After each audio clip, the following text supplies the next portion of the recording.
अब पिटीशन लेकर के उसमें फिर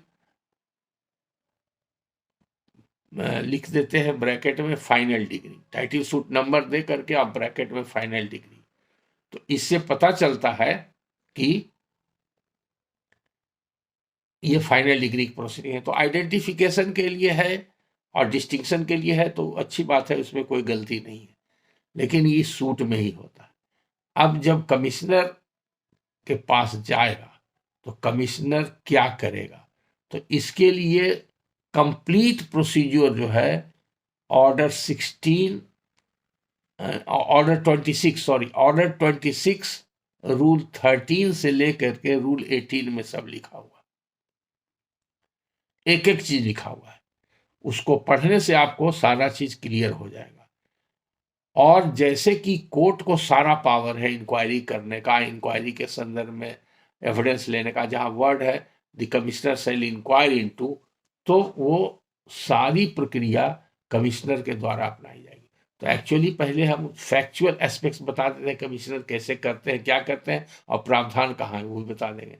तो सबसे पहले कमिश्नर डेट फिक्स करता है और दोनों पार्टी को सूचना देता है। वो अपना ऑर्डर सीट मेंटेन करता है, या डायरी भी कर सकते हैं, डायरी मेंटेन करता है, और दोनों पार्टी से कंसेंट लेकर के एक मीटिंग पहले करता है।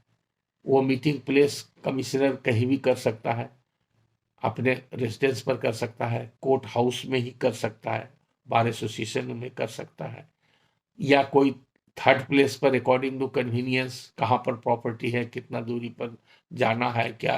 तो प्रिलिमिनरी टॉक करके दोनों पार्टी से जाने की व्यवस्था, कोई पेपर वांटिंग है नहीं है, प्लेंटिफ को क्या देना है, डिफेंडेंट का क्या कहना है, कोई प्लेंटिफ डिफेंडेंट का रिप्रेजेंटेटिव वहाँ रहेगा स्पॉट पर उसको असिस्ट करने के लिए, लैंड या प्रॉपर्टी जो है उसको आइडेंटिफाई करने के लिए। ये सारा डिस्कशंस प्रिलिमिनरी एक फर्स्ट डेट में दोनों पार्टी के लॉयर और दोनों पार्टी के बीच में हो जाता है, और जो एग्रीड डेट होता है टाइम एंड प्लेस पर लोग पहुंचते हैं, और उसके बाद प्रक्रिया अपनाई जाती है फाइनल डिग्री प्रिपरेशन के लिए। तो फर्स्ट स्टेप हो गया, जितना वांटिंग पेपर है कमिश्नर को मिल गया था। सबसे पहला काम कमिश्नर का क्या है कि सूट लैंड जो डिग्री में दिया हुआ है, चूंकि डिग्री में आपको बता चुके हैं कि जब इमूवेबल प्रॉपर्टी के बारे में सूट होता है तो डिग्री में प्रॉपर्टी का डिस्क्रिप्शन रहता है। तो डिग्री में क्या रहता है, ऑपरेटिव पोर्शन ऑफ जजमेंट रहता है। तो उससे ये पता चल जाएगा, पार्टीज का भी नाम रहता है, सूट का नाम, कोर्ट का नाम, डेट ऑफ जजमेंट सब रहता है डिग्री में। तो वो डिग्री से वो पता चलेगा कि कौन कौन पार्टी है, वो देख करके कमिश्नर नोटिस देता है, दोनों पार्टी को सूचित करता है। दूसरी बात, कहाँ स्पॉट है जहाँ प्रॉपर्टी है वो उससे पता चल जाता है। तो उसके आधार पर क्या क्या उसको डॉक्यूमेंट चाहिए, वो सारा चीज डिग्री से असरटेन कर लेता है। उसको सर्वे मैप या अदर और डॉक्यूमेंट्स की आवश्यकता है तो दोनों पार्टी के असिस्टेंट से वो काम करता है। तो उसको पहले वो मिलाता है स्पॉट पर जाके, सर्वे मैप जो है उस अवेलेबल उसके हिसाब से, और वेरीफाई करता है कि जो आइडेंटिफिकेशन दिया हुआ है लैंड डिस्क्रिप्शन सूट लैंड का अंडर पार्टीशन, वो आइडेंटिफाइबल है कि नहीं। तो फर्स्ट स्टेज में आइडेंटिफाई करता है। सेकेंड स्टेज में वो उसका मेजरमेंट करता है, बाउंड्री वेरीफाई करता है, और जिसका फिजिकल फीचर्स वगैरह दिया हुआ है कि इसमें खेती होती है, ये बंजर जमीन है, ये इसमें बिल्डिंग बना हुआ है, इसमें दालान है, इसमें गौशाला है, इसमें खलिहान है, तरह तरह का जो भी वो प्रॉपर्टी उसमें इन्वॉल्व है, कॉमर्शियल प्रॉपर्टी है, शॉप्स है, रेजिडेंशियल हाउस है, वो सब फिजिकल फीचर्स वो सब नोट करता है। वो सब स्पॉट पर जो नोट करता है उसको बोलते हैं फील्ड बुक। वो फील्ड बुक में फील्ड पर जो भी काम किया तो करता है। वहाँ जब फील्ड पर जाने के बाद क्या है कि अगर बहुत ज़्यादा पार्टी है, यहाँ पर दोनों पार्टी के एडवोकेट को नोटिस दे दिया तो सफिशिएंट कंप्लायंस है, लेकिन स्पॉट पर फिर पार्टीज लोग को भी नोटिस देना पड़ता है। तो पार्टीज को जब नोटिस देता है तो वहाँ पर विलेज चौकीदार का हेल्प ले करके, और उससे, या ग्राम पंचायत का कोई रिप्रेजेंटेटिव है वहाँ पर जो ग्राम रक्षा दल का लोग रहता है, या और कोई भी अपने क्लर्क से या किसी भी एजेंसी से वो सर्व कराता है पार्टीज के ऊपर, और पार्टीज के प्रेजेंस में और उसके प्रमाण में जब जब भी स्पॉट पर काम करता है कमिश्नर, वो प्रमाण में अपने ऑर्डर सीट में या डायरी में या फील्ड बुक में उन लोग का सिग्नेचर भी ले लेता है, ताकि किसी को ये कहने का नहीं हो कि हमारे पीछे में कमिश्नर ने ये कमीशन का काम किया है। तो ये प्रक्रिया अपनाई जाती है। उसके बाद जरूरत पड़ता है तो अगर बहुत ज़्यादा प्रॉपर्टी इन्वॉल्व है तो कई एडजॉर्नमेंट्स होते रहते हैं। और दूसरी बात है कि जब ये प्राइमा फेसी सारा चीज़ सर्टेन हो जाता है, तब अकॉर्डिंग टू शेयर डिवीजन करने का होता है। तो डिवीजन करने का तरीका है, डिवीजन का प्रिंसिपल क्या है, क्योंकि पार्टीशन होता है तो बाई मीट्स एंड बाउंड्स होता है। तो बाई मीट्स एंड बाउंड्स का माने 1-1 इंच बढ़ गया, कुछ बाकी नहीं रहा, और एकदम नाप जोख के एक्यूरेटली बन गया। और एक्यूरेटली बनने के बाद वो फिर उसका वैल्यूएशन के हिसाब से भी देखता है। तो एरिया वैल्यूएशन ये सब के हिसाब से, एरिया वैल्यूएशन के हिसाब से सब देखा जाता है। तो ये सब स्टेप्स कमिश्नर को लेना पड़ता है, और लेने के बाद शेयर के हिसाब से वो अलॉटमेंट चार्ट बनाता है। तो अलॉटमेंट चार्ट बनाने के पहले और वैल्यूएशन फिक्स करने के पहले दोनों पार्टी से ओपिनियन मांगा जाता है लिखित में, कि आप अपने हिसाब से जो प्रॉपर्टी का डिवीजन करना है उसका आप वैल्यूएशन चार्ट बना के दीजिए।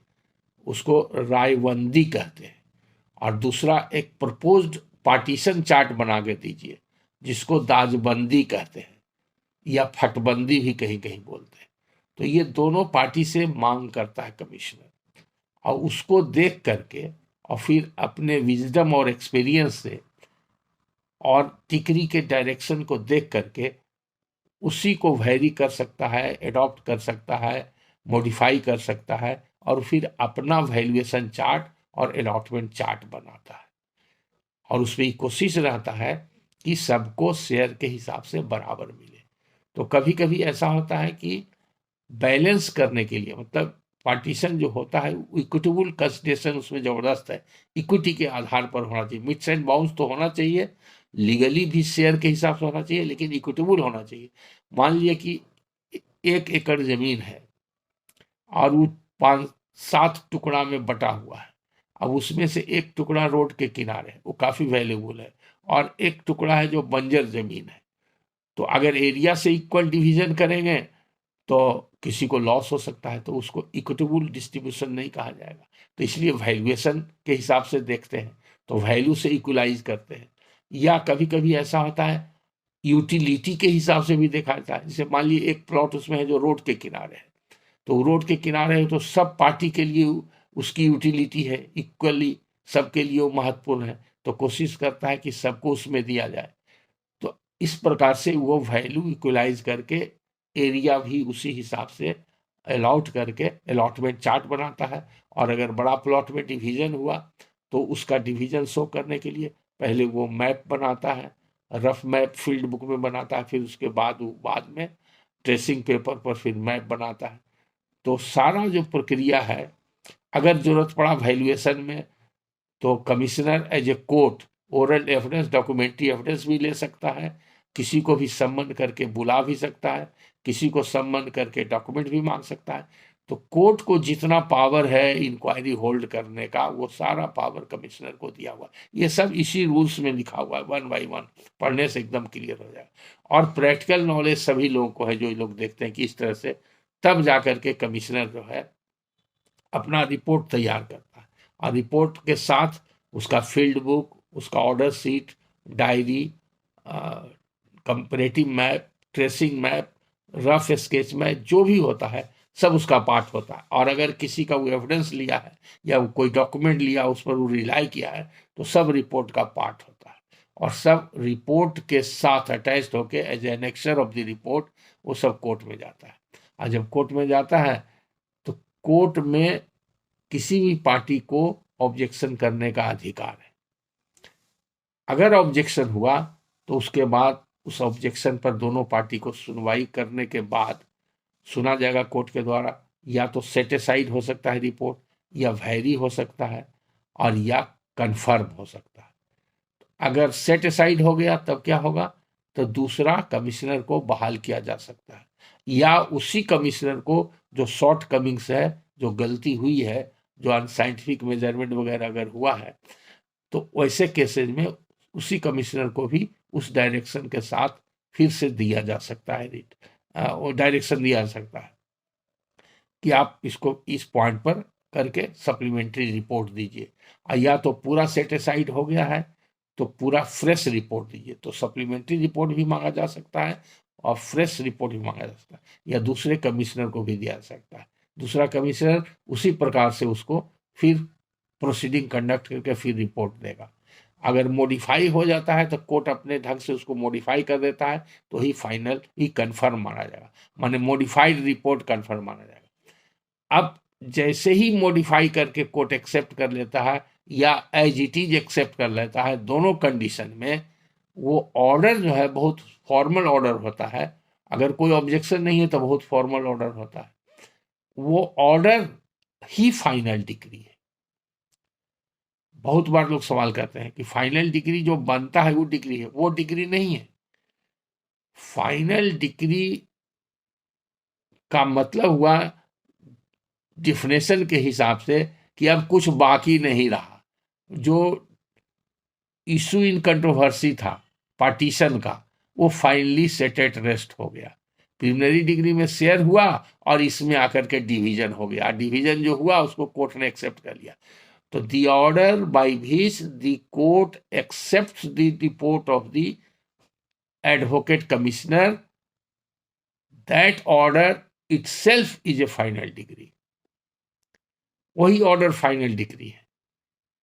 और वो फाइनल डिग्री का ऑर्डर फिर फॉर्मल डिग्री बनने के लिए जाता है। तो फॉर्मल डिग्री बनने का मतलब क्या है? उसके लिए तो प्रिलिमिनरी डिग्री के लिए तो फॉर्म प्रिस्क्राइब था जिस पर कि वो बनता था। क्योंकि ट्रायल कोर्ट का जो होता है जजमेंट ओरिजिनल सूट का जो डिग्री, उसके हिसाब से ऑर्डर 20 रूल 6 में कंटेंट्स ऑफ द डिग्री क्या है वो सब मिला करके और वो फॉर्म का असिस्टेंस लेके प्रिलिमिनरी डिग्री बन गया। तो फाइनल डिग्री का तो कोई फॉर्मेट है नहीं। तो चूंकि वो जब कमिश्नर का रिपोर्ट एक्सेप्ट कर लिया कोर्ट ने, तो इंटायर कमिश्नर का रिपोर्ट मतलब कमिश्नर का रिपोर्ट अलोंग विथ ऑल अनेक्सर्स और आपका जजमेंट, ये ऑर्डर जो कोर्ट ने पास किया, जजमेंट नहीं ऑर्डर पास करता है, तो वो सब दोनों मिला करके report read with the order sheet becomes the final decree. तो for all purpose the suit is disposed of. लेकिन अब फाइनल डिग्री प्रिपरेशन क्यों होता है, अब क्यों बनाया जाता है, ये थोड़ी समझने की बात है। तो बता चुके हैं कि वो इंस्ट्रूमेंट है और इंस्ट्रूमेंट पर स्टैंप लगता है और स्टैंप के लिए वो फिर जो फाइनल डिग्री बनाने के लिए गया यानी कि प्लेंटिफ, तो प्लेंटिफ उतना स्टैंप देगा तो फाइनल डिग्री बन जाएगी। अगर नहीं देगा तो फाइनल डिग्री स्टैंप पर नहीं बनेगी। और स्टैंप पर बनाना इसलिए जरूरी है कि बगैर स्टैंप पर बनाए हुए आप एक्सक्यूट नहीं कर सकते उस डिग्री को। वो डिग्री एक्सक्यूटेबल नहीं होगा, इसलिए जरूरी है। दूसरा, जो राइट टाइटल स्टेटस अलॉटमेंट के बाद पार्टीज को एक्वायर हुआ कमिश्नर रिपोर्ट के द्वारा, फाइनल डिग्री के द्वारा, वो वैलिडली पास नहीं करेगा for want of A stamp. माने ड्यूली स्टैम्प डॉक्यूमेंट नहीं हुआ, it is not a duly stamp instrument, तो इनएडमिसिबल एविडेंस हो जाएगा, टाइटल नहीं पास करेगा। तो ये बड़ा इंपॉर्टेंट एस्पेक्ट है। इसी पर कुछ जजमेंट आप लोग को लिखा देते हैं और वो जजमेंट आपके बहुत काम का है। पहला जजमेंट तो हम लोग 63 सुप्रीम कोर्ट देख चुके हैं, जो कहता है preliminary degree is conclusive but final decree is executable. वो 63 सुप्रीम कोर्ट से ही क्लियर है। दूसरा एक इम्पॉर्टेंट जजमेंट है, वो है AIR 2003 supreme court 1608 Renu Devi versus Mahendra Singh. इस जजमेंट में भी यही कहा गया है, final decree is executable when engrossed upon a stamp which became effective and binding thereafter।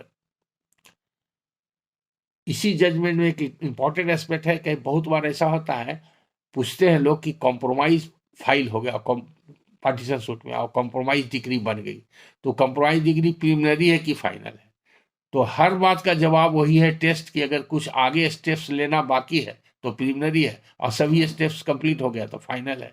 तो कुछ कुछ कंप्रोमाइज में कभी कभी रेयरली ऐसा देखने को मिलता है कि कुछ स्टेप्स बाकी है, तो कंप्रोमाइज डिग्री प्रिलिमिनरी भी हो सकता है, और पार्टली प्रिलिमिनरी और पार्टली फाइनल भी हो सकता है। लेकिन ज्यादातर जो वकील लोग ड्राफ्ट करते हैं लोअर कोर्ट में, खास करके जब पार्टी अमिकेबली सेटल कर लेता है, पार्टीशन कर लेता है माई बीट्स एंड बाउट्स कंप्लीटली, तो वो नहीं चाहता कि कोई चीज छोड़े। तो जनरली उसमें लिखा रहता है पार्टीशन में कि हम लोग बंटवारा कर लिए, चार्ट बना दिए, शेड्यूल ए फलाने का, शेड्यूल ए फलाने का, फलाने का, और सब बंटवारा के हिसाब से कब्जा दखल में आ गए। अब कोर्ट से तख्ताबंदी कराने की कोई आवश्यकता नहीं, ये उसमें कंप्रोमाइज में लिखा रहता है। तो इसका माने अब कुछ करना नहीं, तो वैसा कंप्रोमाइज वो फाइनल डिग्री है। तो उसमें अगर कोर्ट कहता है कि कंप्रोमाइज इज एक्सेप्टेड, तो ऑर्डर सीट और कंप्रोमाइज पिटीशन वो दोनों मिलके फाइनल डिग्री कहलाएगा। और लेकिन उसको अगर हमको इस्तेमाल करना होगा तो उस पर फिर स्टैम्प देना पड़ेगा। तो इसीलिए ये सुप्रीम कोर्ट का जजमेंट बड़ा इंपॉर्टेंट है, जो कहता है final decree is executable when engrossed upon stamp which became effective and binding thereafter. इसमें यह भी कहता है कि in compromise decree final decree is pass directly, preliminary decree की कोई आवश्यकता नहीं। कभी कभी भी कंफ्यूजन लोग होता है कि एक ही बार कैसे, जब 2 डिग्री होता है पार्टीशन में तो एक ही बार फाइनल डिग्री, तो चूंकि कॉम्प्रोमाइज हो गया और बंटवारा हो गया, कोर्ट ने उसको एक्सेप्ट कर लिया, तो फाइनल डिग्री हो गया, वो फाइनल डिग्री डायरेक्ट हो गया। तो अलग से उसमें कुछ लिखने का जरूरत नहीं है कि हर ये फाइनल डिग्री बनेगी, वो ऑटोमेटिकली फाइनल डिग्री हो गया फॉर ऑल प्रैक्टिकल पर्पसेस, वो दैट इज फाइनल डिग्री।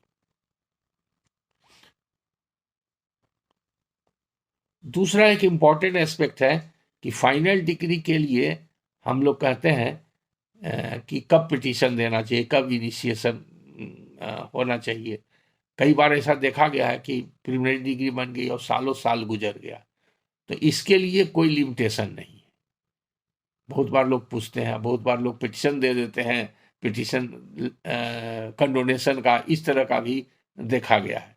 तो नहीं, फाइनल डिग्री प्रोसीडिंग में be initiated at any point of time after passing of the preliminary degree. वो 10 साल 20 साल के बाद भी हो सकता है, कोई लिमिटेशन नहीं, उसके लिए कोई प्रिस्क्राइब नहीं है, क्योंकि सूट इज स्टिल पेंडिंग।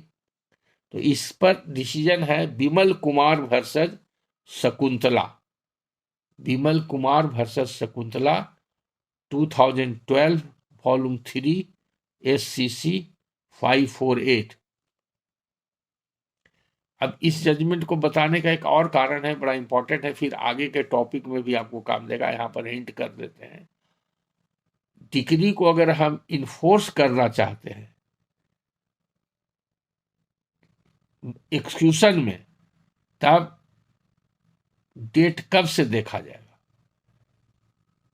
तो एक्सक्यूशन के लिए 12 ईयर लिमिटेशन है, 12 ईयर लिमिटेशन है, तो डेट ऑफ डिग्री क्या होगा, तो डेट ऑफ डिग्री होगा जिस दिन कमिश्नर का रिपोर्ट कोर्ट ने एक्सेप्ट किया, वही डेट ऑफ डिग्री हो गया। हो सकता है 2 साल के बाद, 3 साल के बाद, 4 साल के बाद स्टैंप दे करके, 10 साल के बाद भी हम स्टैंप दे करके और फाइनल डिग्री स्टैंप पर इनग्रोस कराए, उसको प्रिपरेशन ऑफ फाइनल डिग्री होता। फाइनल डिग्री वो बन गया, ऑटोमेटिकली हो गया, कमिश्नर का report red with order seat of the court becomes final decree. लेकिन अगले पर्पस के लिए, माने एक्सिक्यूटेबिलिटी ऑफ द डिग्री के लिए और पासिंग ऑफ टाइटल के लिए स्टैंप हम लोग लगाते हैं, तो उसको बोलते हैं engrossing final decree to be engrossed upon the stamp, तब वो एक्सिक्यूटेबल होगा। तो डेट कहां से चलेगा, डेट चलेगा जो डेट कोर्ट ने एक्सेप्ट किया commissioner report, date of decree वही रह जाएगा, लेकिन एक्सिक्यूटिबिलिटी उसका कब से होगा, जब इनग्रोस्ड अपॉन स्टैम्प पर हो जाएगा। तो ये भी जजमेंट इंपॉर्टेंट है। और एक यहां पर जजमेंट बता देते हैं, इंपॉर्टेंट है, चूंकि इस पर बहुत ज्यादा सवाल पूछा जाता रहा है, हालांकि इससे थोड़ा सा ही रिलेटेड है। बहुत बार ऐसा होता है कि जजमेंट पास हो गया, जजमेंट पास होने के बाद अपलेट स्टेज में कॉम्प्रोमाइज फाइल हो जाता है और contrary to the judgment and decree passed by the court below. तो ऐसे स्थिति में क्या पोजीशन होगा? तो with the consent of the parties, decree passed by the court may be nullified. अगर बोनाफाइड कॉम्प्रोमाइज है तो पार्टीज के इंटरेस्ट के लिए ही कोर्ट काम करता है, पार्टी को जस्टिस देने के लिए कोर्ट काम करता है। और जब दोनों पार्टी मिल करके कोई म्यूचुअल अंडरस्टैंडिंग पर आया तो कोर्ट का जजमेंट जो होता है वो एविडेंस बेस्ड और लॉ के अनुसार होता है। लेकिन उससे अलग हट करके अगर कॉम्प्रोमाइज है और लॉफुल कॉम्प्रोमाइज है, कोर्ट ने एक्सेप्ट कर लिया, इट इज बोनाफाइड है, तो वो डिग्री ऑलरेडी कोर्ट का जो एग्जिस्ट कर रहा था वो एक्सटिंग्विश्ड हो जाता automatically as soon as the compromise is accepted. ये आपको मिलेगा 2000 volume 7 SCC 240। This is all about the degree, and I think I have covered almost all important situations concerning degree, and all of you must have appreciated in its true latest and spirit. That is all. Thank you all.